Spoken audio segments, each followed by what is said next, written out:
In preparing for this service, I realized that I made two mistakes in giving it the title that I did. The English proverb on which it is based is, "You catch more flies with honey than you do with vinegar." My intention was for us to consider ways that we might improve our hospitality and accessibility to better meet a variety of people's needs, expectations, and desires, especially in these times, and to help people feel included. My errors were A, in not realizing that the proverb is not necessarily true. Vinegar does attract flies, perhaps more than honey. And B, in not recognizing the potential impact of implying that any visitors might feel that, how did I put it here? That they may be little more than flies that we hope to capture. So I'm prepared to apologize to any visitors we have today for that unintended, unfortunate, and untrue suggestion. Truly, you all are welcome. Our goal is to make everyone here feel welcome. To my mind, Unitarian Universalism attracts people for many reasons. They are described in our 7 principles. I won't ask you to recite them. Respecting the interdependent web of existence of which we're a part. Affirming each person's inherent worth and dignity, accepting one another, and encouraging our spiritual growth. Valuing a free and responsible search for truth and meaning. Seeking peace and liberty and justice, equity, compassion for everyone.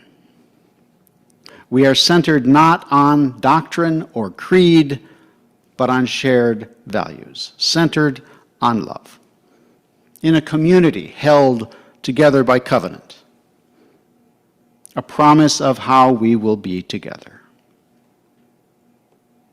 All of these seem like some pretty sweet attractions.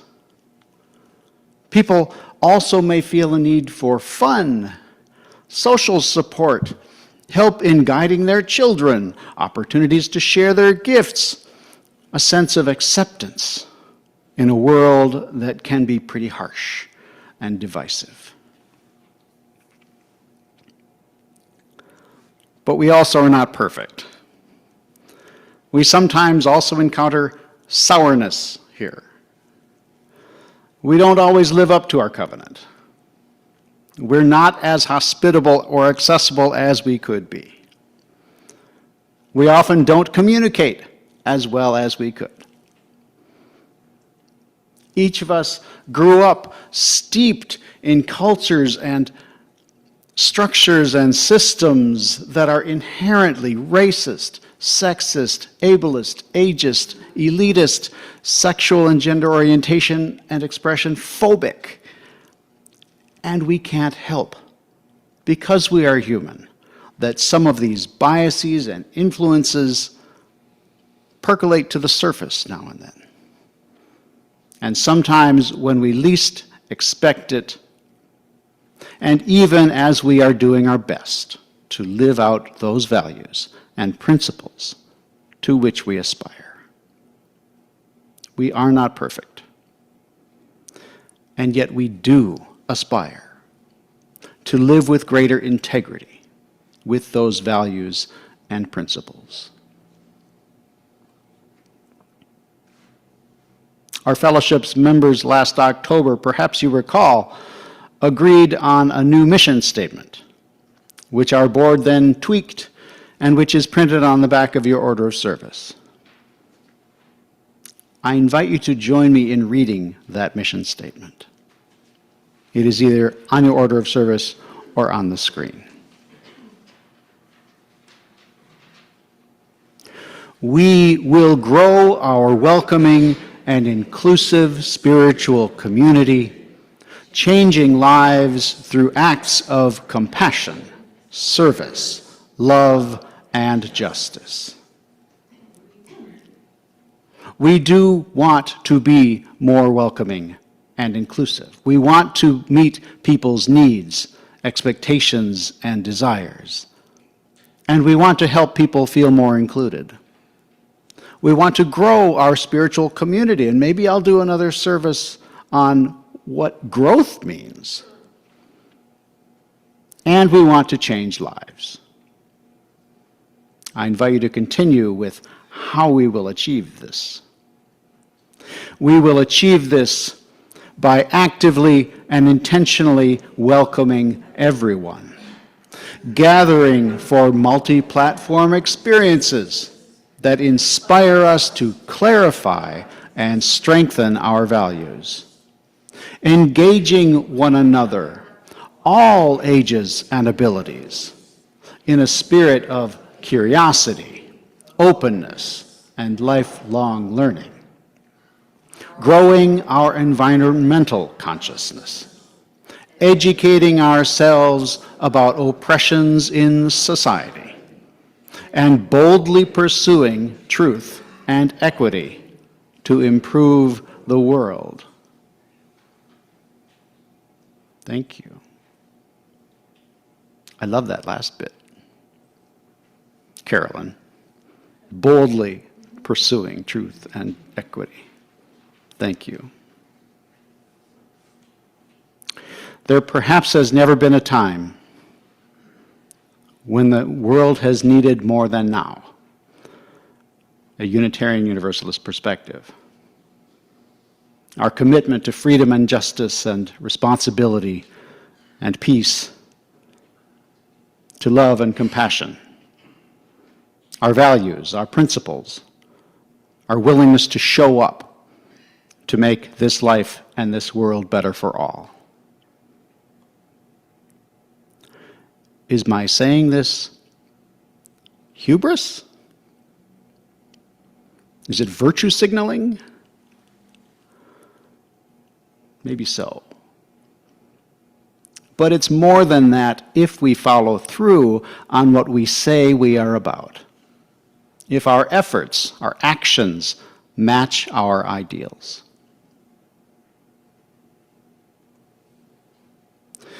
Theology is defined as the study of God.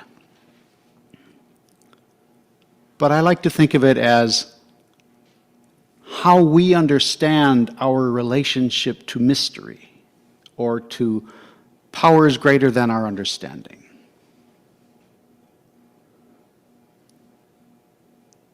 Our most recently corporately affirmed conception of theology, the Article 2 changes voted on by our UU member congregations, is that we exist in the service of love. Unitarians, Universalists, many modern-day Christians, and members of other faith traditions have long described God as love or as loving. Dr. Parker describes this as a love that holds us, all of us, a love in which each one of us rests without even trying. Reverend Haley affirmed this unity of experience, reminding us that we are not alone, that you do in fact belong here among us, on this earth, in your body, and that you are loved. Our various understandings of these theological statements can and do vary. Some of us may reject them entirely. I get it.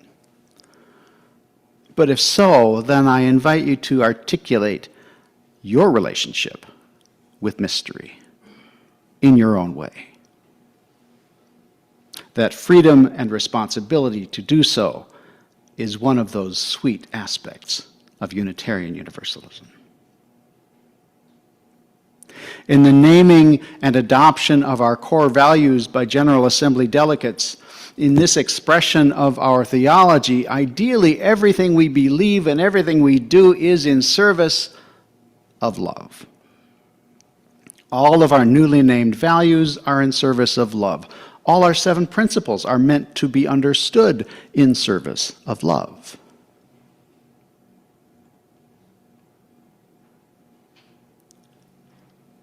But let us not follow this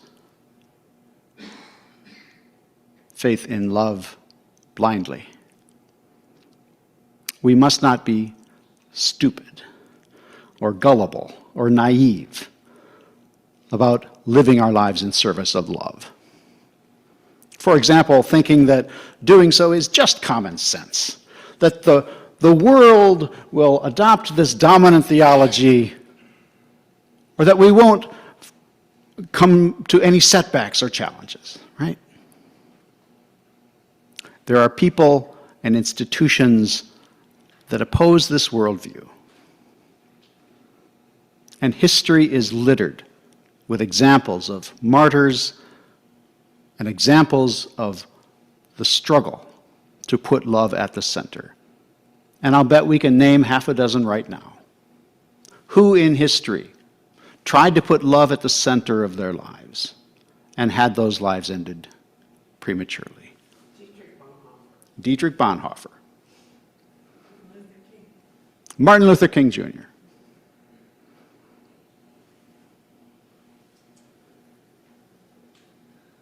Mahatma Gandhi. Somebody Bruno. Giordano Bruno. Yeah. And Michael Servetus. Michael Servetus.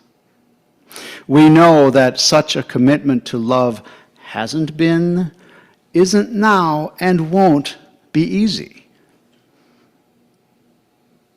So perhaps we begin by starting right here, right now, with hospitality and accessibility within our fellowship as expressions of our love. The Reverend Darcy Lane in our reading suggested that we Unitarian Universalists generally value diversity, but we sometimes don't recognize our own diversity.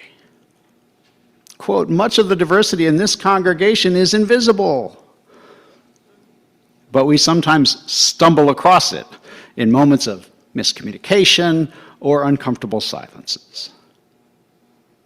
So I ask you, what are some of the ways that we may be invisibly diverse?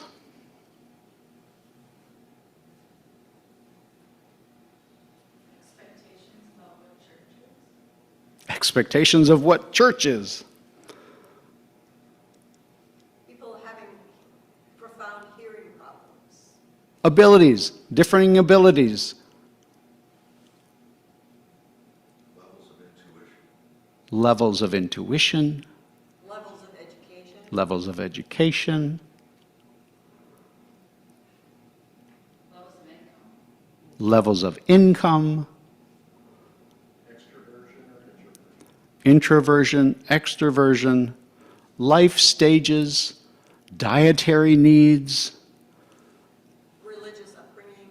religious upbringings, mental health issues. There's so many ways we're diverse that aren't apparent to us.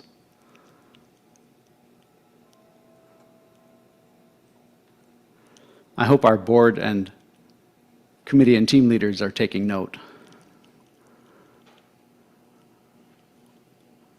And then on the flip side, what are some of the ways that we express our love and care for one another? Labeling the food we eat.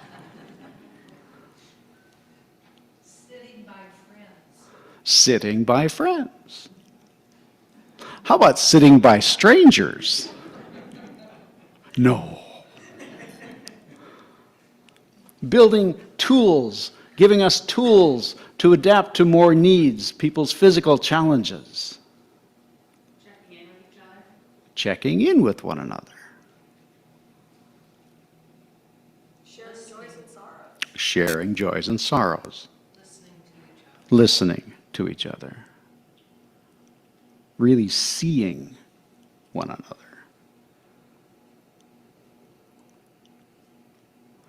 Reverend Lane described her bumping up against her friends' diversity, reflected in their dietary needs, and how she came to appreciate the platinum rule over the golden rule. Pay attention not only to how you think people should be treated, but how they want to be treated. She described 2 reasons for us to think beyond the golden rule to the platinum rule. The first is simply practical. Folks might not be able to participate in our community if it is not accessible to them. And the second is more emotional, that not recognizing how people want to be treated can harm relationships. She noted an idea that I have spoken on a number of times. Because we are different and unique, there is sometimes a gap between our intent and impact. We can go into situations with the best of intentions and still have a negative impact on people. And how we handle those gaps, she said, will make a difference in how welcoming we really are as a congregation. Understanding and reducing this gap, she suggested, is what it really means to affirm and promote the inherent worth and dignity of every person. To affirm not only the common ground among us, but our differences too. I don't know about you, but at age 61, I'm still learning how important this is, even in personal relationships. She shared Dr. Parker's words that love seeks to know the other as other and to preserve and protect that otherness. Let's not try to make each other the same. I think Reverend Lane's point is that recognizing our differences, respecting them, and protecting them for one another are crucial in welcoming one another more deeply. How did you feel when you greeted one another? What was that like? Felt seen. You felt seen.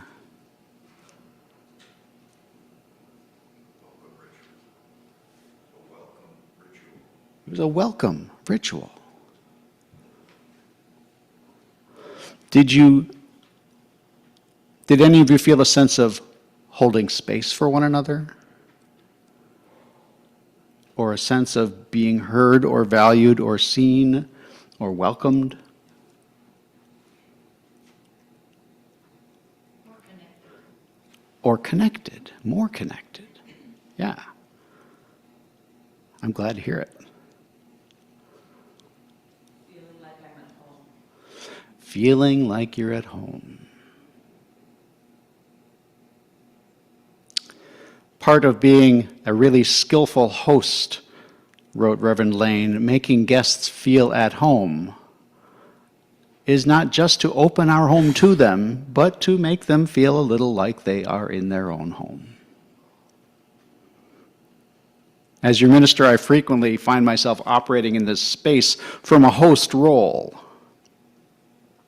Welcome to my home. Maybe you feel this way too, that this is our congregation's home. But more than that each of us is responsible for making one another feel welcomed and included, serving as one might love one another. In our chalice lighting, we declared to one another, "You are beloved, and you are welcome here." Do we believe it?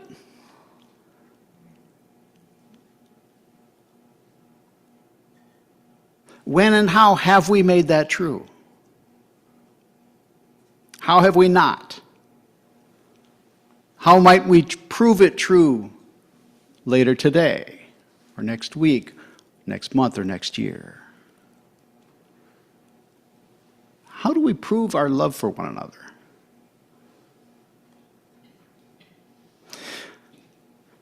If it seems like I have high expectations, or I'm asking a lot of us when we already may be struggling or afraid of what's happening in the world, I get it. Maybe I do, maybe I am. I have high hopes that we will continue to have the courage, access to our inner resources, the spoons I talked about weeks ago, and the outside support we need to keep love at the center. Because, as I said earlier, a world in which fascism is gaining ground needs all the courage, vision, and love that we can give.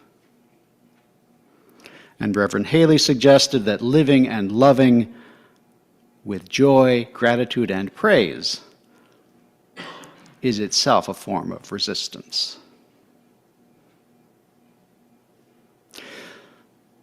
Just as Carl realized that Scales the snake was differently abled, and just as Reverend Lane realized that her Jewish friend couldn't eat lobster, may we realize and recognize with greater frequency our differences, our uniqueness. May we respect and protect those differences, and may we work together to welcome one another in the service of love.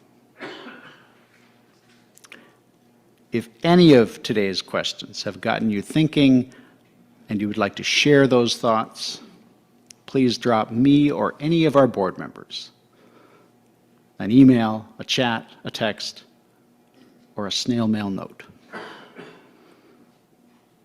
Together, may we continue to offer a space of welcoming and acceptance, commitment and recommitment, of covenant and connection. Each of us, even as we welcome one another's love, passion, courage, and vision, may we learn better how to welcome to one another's need for healing, anger, and broken hearts. May we better embody for one another that love for which we strive, and that promises to hold us. Blessed be and amen.